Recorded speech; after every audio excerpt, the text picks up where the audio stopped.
Stellen Sie sich vor, zwei unscheinbare Dinge aus Ihrer Küche, ein kleines Glas, ein weißes Pulver und eine Berührung, die vielleicht mehr bewirkt, als man ihr jemals zugetraut hätte. Nicht von heute auf morgen, nicht mit dem Versprechen ewiger Jugend, sondern mit etwas viel Wertvollerem, dem Gefühl, wieder bei sich zu sein. Wir reden oft über Gesundheit, über Bewegung, über Ernährung. Aber wer spricht schon über Haut? Über dieses große, sensible Organ, das unser ganzes Leben mit uns geht, uns schützt, uns fühlt, uns zeigt. Besonders im Alter verändert sich dieses Gewebe. Es wird feiner, verletzlicher, durstiger. Und mit jedem Tag, den wir ihr keine Beachtung schenken, wird sie ein wenig leiser, ein wenig stumpfer, ein wenig fremder. Doch was, wenn es nicht um das Bekämpfen geht, sondern ums Begleiten? Nicht um Wundercremes, sondern um einfache Rituale, die uns zurückholen in die Verbindung mit uns selbst. In diesem Video entdecken Sie keine Zauberformel, sondern ein altes Hausmittel, das in seiner Einfachheit überrascht. Ein Öl, das seit Generationen geschätzt wird. Ein Pulver, das mehr kann als Kuchen locker machen. Sie erfahren, wie diese beiden Zutaten reifer Haut guttun können. Nicht durch Magie, sondern durch Wirkung. Wie sie pflegen, ohne zu reizen. Und wie sie ein abendliches Ritual schaffen können, das nicht nur Falten berührt, sondern auch das Herz. Vielleicht fragen Sie sich gerade, ist das nicht zu einfach? Genau das dachte Margaret auch, bis sich etwas veränderte. Bleiben Sie dran. Diese Geschichte beginnt ganz leise, aber sie hat Kraft. Margaret war 85, als sie zum ersten Mal laut aussprach, dass sie sich mit ihrer Haut nicht mehr wohlfühlte. Nicht wegen Eitelkeit, sondern weil sie das Gefühl hatte, ihr eigenes Gesicht fremd geworden war. »Ich erkenne mich kaum wieder«, sagte sie zu ihrer Enkelin, als sie sich ein Familienfoto aus alten Zeiten ansah. Es ging nicht um Schönheit, sondern um etwas Tieferes, das Gefühl, mit sich selbst verbunden zu sein. Ihre Haut war trocken, fleckig, gespannt, und obwohl sie all die teuren Cremes probiert hatte, fühlte sie sich jeden Abend ein Stück mehr verloren. Bis sie eines Tages etwas geschenkt bekam, das kein Preisschild trug. Ein dunkles Glas mit Rizinusöl. Daneben ein kleines Säckchen Natron. Dazu nur ein Satz: »Oma, probier das mal, ganz ohne Chemie, nur du und dein Abend.« Margaret lachte. Ein Öl und ein Pulver? Konnte das wirklich etwas verändern?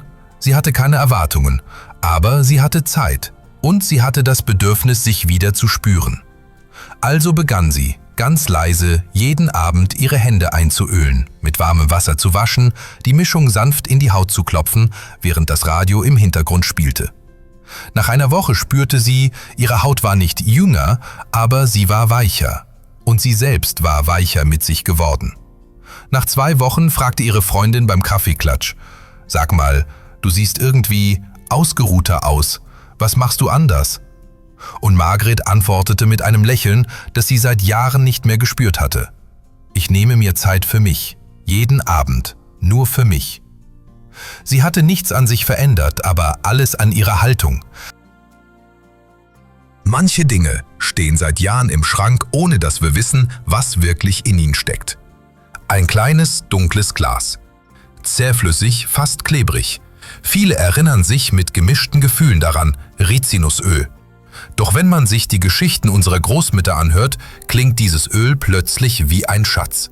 Nicht wegen Werbung, nicht wegen Versprechen, sondern wegen Erfahrung. In vielen Kulturen der Welt wurde es verwendet, um Haut zu beruhigen, zu schützen, zu begleiten. Ob in der ayurvedischen Pflege, bei Hebammen oder ganz einfach am Abend nach einem langen Tag. Was macht Rizinusöl so besonders? Die Antwort liegt in seiner Zusammensetzung. Etwa 90% bestehen aus einer speziellen pflanzlichen Fettsäure, der sogenannten Rizinolsäure. Wissenschaftliche Veröffentlichungen, zum Beispiel aus dem International Journal of Toxicology, beschreiben diese Verbindung als besonders reichhaltig und feuchtigkeitsfreundlich. In Laborexperimenten zeigte sich, dass Rizinolsäure die Hautbarriere durchdringen kann, unter bestimmten Bedingungen. Diese Erkenntnisse stammen aus Laborstudien. Sie ersetzen keine medizinische Empfehlung. Aber sie geben Hinweise darauf, warum dieses Öl seit Generationen als Hautpflege geschätzt wird. Vor allem reife Haut verliert mit den Jahren zunehmend an natürlichen Ölen. Ab etwa 70 kann die Talgproduktion deutlich sinken. Die Haut wirkt feiner, trockener, empfindlicher und oft weniger lebendig. Viele Menschen empfinden Rizinusöl deshalb als wohltuende Ergänzung zur abendlichen Pflege. Nicht, weil es jung macht, sondern weil es sich gut anfühlt. Barbara, 72, erzählt: Ich hatte das Gefühl, dass meine Haut gar nicht mehr auf Cremes reagiert. Also versuchte sie etwas anderes. Ein paar Tropfen Öl. Sanft eingeklopft, ohne Parfüm, ohne Versprechen. Nach 2 Wochen sagte sie: Ich kann nicht sagen, dass ich jünger aussehe, aber ich fühle mich echter. Und genau darum geht es. Nicht um Verjüngung, sondern um das Gefühl, sich selbst wieder nahe zu sein. Mit Wärme, mit Achtsamkeit, mit Würde. Hinweise zur Anwendung. Sanft und bewusst. Verwenden Sie kalt gepresstes, hexanfreies Rizinusöl in dunkler Glasflasche. Tragen Sie abends nach der Reinigung 2 bis 3 Tropfen auf Gesicht oder Hände auf. Sanft mit den Fingerspitzen einklopfen, besonders an trockenen Stellen. Vermeiden Sie starkes Reiben. Die Haut ist kein Feind, sondern ein Freund. Lassen Sie das Öl ruhig ein paar Minuten wirken, als Teil eines liebevollen Abendrituals. Wenn man an Natron denkt, denkt man oft an Kuchen oder an das kleine Päckchen im Schrank, das beim Reinigen hilft. Doch dieses weiße Pulver kann mehr, viel mehr. In vielen Haushalten galt es früher als sanftes Peeling, lange bevor es Mikroplastik oder Fruchtsäuren gab. Natron hat eine einzigartige kristalline Struktur. Sie ist weich genug, um die Haut nicht zu verletzen, aber fest genug, um abgestorbene Hautzellen zu lösen. Besonders bei reifer Haut, wo der natürliche Erneuerungsprozess langsamer wird. Mit dem Alter dauert die Hauterneuerung oft doppelt so lange wie in jungen Jahren. Statt 28 Tagen können es 45 oder sogar 60 sein. Das bedeutet, abgestorbene Zellen bleiben länger auf der Oberfläche und lassen den Teint stumpfer erscheinen. Pflegeprodukte können schlechter eindringen und die Haut wird müde, egal wie viel Creme man aufträgt. John, 69, hatte das Gefühl, dass seine Haut wie versiegelt war. Er sagte: Ich pflegte, cremte, wusch, aber nichts drang mehr ein. Seine Tochter, eine Kosmetikerin, schlug ihm Natron vor. Einmal pro Woche. Nur ein halber Teelöffel mit ein paar Tropfen Wasser. Sanft vermischt zu einer Paste, leicht kreisend aufgetragen, nicht länger als 30 Sekunden pro Stelle. Dann abgespült mit kühlem Wasser. Mehr nicht. Nach 2 Wochen bemerkte John: Meine Haut atmet wieder. Nicht spektakulär, nicht wie aus der Werbung, aber spürbar, ehrlich, wohltuend. Wichtige Hinweise zur Anwendung. Sanft und sicher. Verwenden Sie reines Natron aus der Küche, ohne Zusätze. Mischen Sie ein halbe Teelöffel Natron mit ein paar Tropfen Wasser zu einer Paste. Tragen Sie die Paste mit Fingerspitzen in kleinen, kreisenden Bewegungen auf. Vermeiden Sie empfindliche Bereiche wie direkt unter den Augen. Lassen Sie die Paste nicht trocknen, sie sollte immer leicht feucht bleiben. Spülen Sie sie nach maximal 1 Minute gründlich mit kühlem Wasser ab. Anschließend nur sanft trocken tupfen, nicht reiben. Danach kann ein Tropfen Rizinusöl die Haut beruhigen und nähren. Weniger ist hier mehr, denn reife Haut braucht keine Reizung, sie braucht Rücksicht. Manche Dinge sind für sich allein gut, aber in der richtigen Kombination entfalten sie ihre ganze Stärke. Rizinusöl und Natron sind 2 Hausmittel, die seit Generationen in der Pflege verwendet werden. Getrennt wirken sie sanft, gemeinsam können sie sich ergänzen. Natürlich nicht immer, nicht für jede Haut, aber bei richtiger Anwendung zeigen viele Menschen, dass sie daraus ein Abendritual schaffen konnten, das wirkt, nicht auf das Alter, sondern auf das Gefühl von Gepflegtsein. Doch wie funktioniert das? Aus Sicht der Hautpflege gilt: Wenn die oberste Schicht der Haut, also abgestorbene Zellen, vorher sanft gelöst wird, können pflegende Öle besser aufgenommen werden. Fachleute sprechen in Studien davon, dass leichte alkalische Substanzen wie Natron die Haut vorübergehend durchlässiger machen können. Das bedeutet nicht, dass sie tiefer wirken, sondern dass sie die Haut aufnahmebereiter machen für natürliche Öle wie Rizinusöl. Das funktioniert nur, wenn das Verhältnis stimmt und die Anwendung vorsichtig, bewusst und selten erfolgt. Janet, 66, probierte es aus. Sie hatte seit Jahren mit spröder, fahler Haut zu tun, vor allem am Hals und an den Händen. Sie mischte einen Teelöffel Rizinusöl mit einem kleinen Hauch Natron, etwa einem Viertel Teelöffel. Sie sagte später: Ich hatte nicht das Gefühl, dass etwas Magisches passiert, aber nach 10 Tagen sah ich meine Hände an und dachte, ich erkenne sie wieder. Es war nicht jünger, aber es war mehr sie selbst. So funktioniert die Kombination, Schritt für Schritt. Bitte nur bei gesunder, nicht gereizter Haut anwenden. Mischen Sie 1 Teelöffel kaltgepresstes Rizinusöl mit 1/4 Teelöffel Natron in einer kleinen Schale. Die Mischung sollte cremig, aber nicht körnig sein. Tragen Sie die Paste sanft auf die gereinigte, trockene Haut auf, zum Beispiel Stirn, Wangen, Hals oder Hände. Vermeiden Sie den Bereich direkt unter den Augen. Einwirkzeit: genau 15 Minuten. Nicht mehr, um Reizungen zu vermeiden. Nicht weniger, damit die Haut Zeit hat, sich zu öffnen. Mit kühlem Wasser abspülen und die Haut mit einem weichen Tuch abtupfen. Danach ein paar Tropfen reines Rizinusöl als Abschluss auftragen zur Beruhigung und Pflege. Wichtig, diese Kombination nur 1- bis 2 Mal pro Woche anwenden, damit die Haut genug Zeit zur Regeneration hat. Viele Menschen pflegen ihr Gesicht, die Stirn, die Wangen, vielleicht noch das Kinn. Aber 3 Bereiche verraten oft mehr über unser Alter als jeder Blick in die Augen: der Hals, die Hände und die Augenpartie. Und doch werden sie oft vergessen.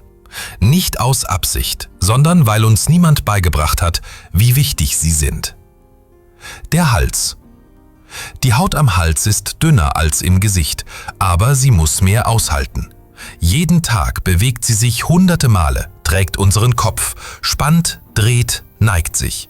Und noch etwas: Wir blicken heute öfter denn je nach unten, auf das Handy, auf Bücher, auf Bildschirme. Diese Haltung erzeugt feine, horizontale Linien, die Dermatologen inzwischen sogar einen Namen geben: Tech-Linien. Aber es ist nicht die Technik, es ist die Gewohnheit. Und Gewohnheiten können wir ändern. Ein Tropfen Öl, sanft aufgetragen mit aufwärts gerichteten Bewegungen. Nicht gegen das Alter, sondern mit ihm. Die Hände. Unsere Hände erzählen Geschichten. Vom Leben, von Arbeit, von Zärtlichkeit. Doch ab etwa 50 wird die Haut an den Händen jedes Jahr etwa 1% dünner. Adern treten hervor, Pigmentflecken entstehen und der Fettanteil unter der Haut verschwindet langsam. Elisabeth, 74, bemerkte irgendwann, dass ihre Enkelin sie fragte: Oma, warum sind deine Hände so durchsichtig? Das tat weh, nicht aus Eitelkeit, sondern weil es plötzlich sichtbar wurde, was lange still geblieben war. Seitdem gönnt sie ihren Händen jeden Abend eine ruhige Minute. Ein Tropfen Rizinusöl, einmassiert wie ein Dankeschön. Nicht nur für heute, sondern für alles, was diese Hände schon getan haben. Die Augenpartie. Die Haut um die Augen ist besonders fein, etwa 3-mal dünner als an den Wangen. Und genau deshalb zeigt sie so deutlich, wenn etwas fehlt. Feuchtigkeit, Schutz, Ruhe. Hier braucht es keine dicken Cremeschichten, nur eine sanfte Berührung. Vielleicht ein kleiner Tropfen Öl, aufgetragen mit dem Ringfinger, weil er der Schwächste ist, der feinfühligste, der nichts erzwingt. So pflegen Sie die 3 Zonen bewusst, ohne Reizung. Hals. Tragen Sie die Mischung aus Rizinusöl und Natron zuerst auf den Hals auf, immer mit aufwärts gerichteten Bewegungen. Spülen Sie besonders gründlich ab und versiegeln Sie danach mit reinem Öl. Hände. Lassen Sie die Mischung auf den Handrücken etwa 5 Minuten länger einwirken. Die dickere Haut braucht mehr Zeit.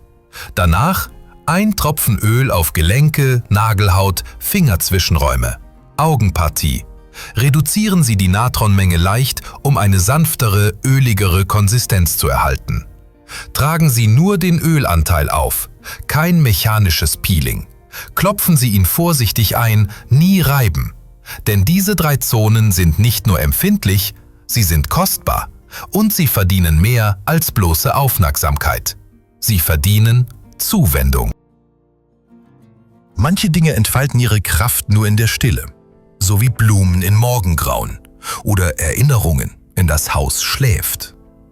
Auch unsere Haut folgt einem inneren Rhythmus, einer Uhr, die nicht laut tickt, aber präzise arbeitet. Forschende der Harvard Medical School haben festgestellt, zwischen 22 Uhr und 2 Uhr läuft die Regeneration der Haut auf Hochtouren. Zellen teilen sich schneller, die Durchblutung nimmt zu, die Hautbarriere wird durchlässiger, nicht schwächer, sondern offener für das, was gut tut. Was bedeutet das für uns? Ganz einfach. Die Pflege, die wir unserer Haut vor dem Schlafen schenken, kann deutlich wirkungsvoller sein als alles, was wir tagsüber auftragen. Nicht, weil sie tiefer dringt, sondern weil die Haut bereit ist, zu empfangen. William, 70, war lange skeptisch. Er hatte seine Hautpflege immer morgens gemacht, zwischen Zähneputzen und Zeitung, aber dann las er über die innere Uhr der Haut und beschloss, einen Versuch zu wagen. Er stellte seine Routine um, 30 Minuten vor dem Schlafengehen, Gesicht waschen mit lauwarmem Wasser, sanft trocken tupfen. Dann die Mischung aus Rizinusöl und Natron. 15 Minuten Ruhe, abspülen, ein letzter Tropfen Öl auf Stirn und Schläfen. Nach 10 Tagen sagte er, ich habe nicht nur meine Haut verändert, ich habe meine Abende verändert. So gestalten sie ihr nächtliches Ritual, im Takt mit der Haut. Zeitfenster beachten. Versuchen Sie Ihre Pflege zwischen 21:30 Uhr und 22:30 Uhr zu beginnen. Dann ist genug Zeit, bevor die Haut in den Modus geht. Vorbereitung. Waschen Sie Ihr Gesicht mit lauwarmem Wasser. Kein heißes, es nimmt der Haut den letzten Schutz. Kein kaltes, es verschließt die Poren zu früh. Auftragen der Mischung. Nur auf trockener Haut. Feuchtigkeit verdünnt die Wirkung. 15 Minuten einwirken lassen, wie ein kleiner Moment nur für Sie. Nachtpflege. Nach dem Abspülen 2 bis 3 Tropfen reines Öl, besonders auf Mimikzonen, Stirn, Lachfältchen, Kinn. Kopfkissen beachten. Warten Sie nach der Pflege noch 10 Minuten, damit nichts in Stoff, sondern alles in der Haut landet. Ritual wiederholen. Nicht aus Pflicht, sondern als liebevolle Erinnerung, ich bin es mir wert. Wenn wir etwas Neues entdecken, möchten wir oft sofort alles richtig machen. Schnelle Ergebnisse sehen, Veränderung spüren. Doch die Haut hat einen anderen Takt. Einen, der nicht durch Eile, sondern durch Beständigkeit gestärkt wird. Reife Haut regeneriert sich langsamer als junge. Statt alle 28 Tage wie mit 20 braucht sie oft 45 bis 60 Tage, um sich vollständig zu erneuern. Das bedeutet, was heute aufgetragen wird, zeigt seine Wirkung nicht morgen, sondern in Wochen. In kleinen Veränderungen, in stillem Wohlgefühl. Susan, 67, wollte alles richtig machen. Als sie von der Rizinusöl-Natron-Mischung hörte, wendete sie jeden Abend an, in der Hoffnung, dass mehr auch mehr hilft. Doch nach 2 Wochen war ihre Haut gerötet, empfindlich, trocken. Sie fühlte sich nicht gepflegt, sondern angegriffen. Erst als sie ihren Rhythmus fand, änderte sich alles. Sie nutzte das Peeling nur noch 2-mal pro Woche, ließ der Haut Zeit zur Erholung und bemerkte, es ist nicht die Menge, es ist das Maß. Ihr Wochenplan für sichere und sanfte Pflege. Montag und Donnerstag Peelingtag. Mischung aus Rizinusöl und Natron. Einwirkzeit 15 Minuten. Erium Prozent, dann reines Öl als Abschluss. Dienstag, Mittwoch, Freitag, Sonntag Regeneration. Nur Reinigung mit lauwarmem Wasser, dann 2 bis 3 Tropfen reines Rizinusöl. Kein Peeling, keine Reizung. Samstag Pause oder Beobachtungstag. Schüren Sie in Ihre Haut hinein. Ist sie gerötet, empfindlich, trocken? Dann nur Öl, keine Mischung. Fühlt sie sich ausgeglichen? Dann weiter wie geplant. Wenn Reaktionen auftreten, sofort Peeling aussetzen, nur Öl verwenden, keine weiteren Produkte auftragen, Haut mindestens 4 Tage ruhen lassen. Denn das Ziel ist nicht Perfektion, sondern das Gefühl, meine Haut darf in meinem Tempo leben. Sie haben jetzt viel gehört. Über Öl, über Natron, über Haut, die sich verändert und über Menschen, die lernen, sich wieder neu zu begegnen. Doch im Kern ging es um etwas anderes. Nicht um Rezepte, nicht um Methoden, sondern um die Frage, Wie viel Nähe erlauben wir uns noch? Mit jedem Abend, an dem wir unsere Haut berühren, berühren wir auch ein Stück unserer Geschichte, ein Stück Verletzlichkeit, ein Stück Würde. Das Alter fordert viel, es nimmt sich manchmal mehr, als wir bereit sind zu geben. Aber es schenkt auch etwas. Langsamkeit, Tiefe, die Möglichkeit, genauer hinzusehen.